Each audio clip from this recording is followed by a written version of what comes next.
2011, I think, is going to be a year of massive experimentation and exploration. You can expect to see merchants, issuers, doing kind of point solutions, experimenting, understanding the consumer uptake, what they're looking for, all of which I think advances the dialogue and the development and deployment of NFC here in the U.S. At ISIS, we particularly find that favorable in terms of really starting to shape the minds of consumers and demonstrate to them that their mobile phone can do more than all the many apps it does today, right? That it can actually help them with their shopping experiences and really provide them with new ways to shop, pay, and save.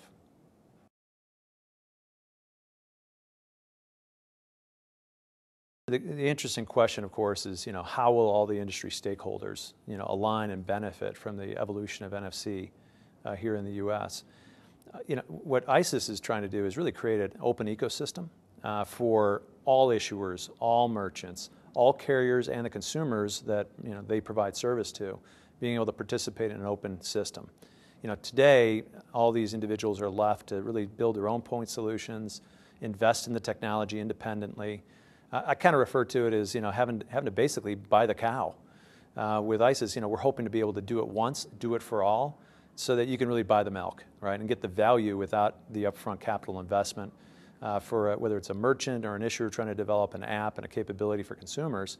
It's a daunting challenge to be able to develop an app that will fit all of their consumers' desires and needs, and really focus on issues like what handsets, what operating systems, what manufacturers is my consumer using.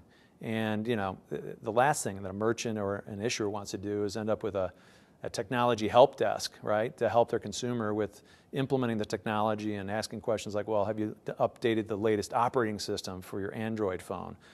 So we're really trying to solve the consumer side technology so that everybody else can get what they're really trying to get, which is a deeper relationship with the consumer.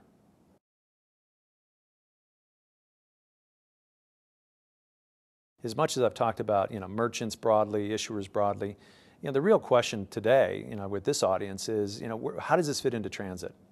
Now, the good news is that when we talk to consumers about the mobile wallet technology and the concept, really, 86% of them say that they would like to use it. So I mean, they're big fans of the topic. But one of the key questions they ask that really will gauge their use is, where can I use it? Right? It's great that I've got this technology on the handset, but which merchants accept it? Where can I use it?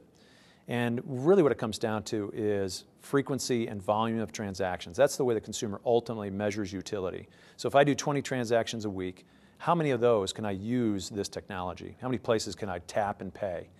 And transit is one of the few merchant verticals, if I can kind of call transit a merchant vertical, where consumers, for those who use it twice a day. That's unbelievable. Even coffee, right, which is a daily ritual for many of us, is a once-a-day transaction.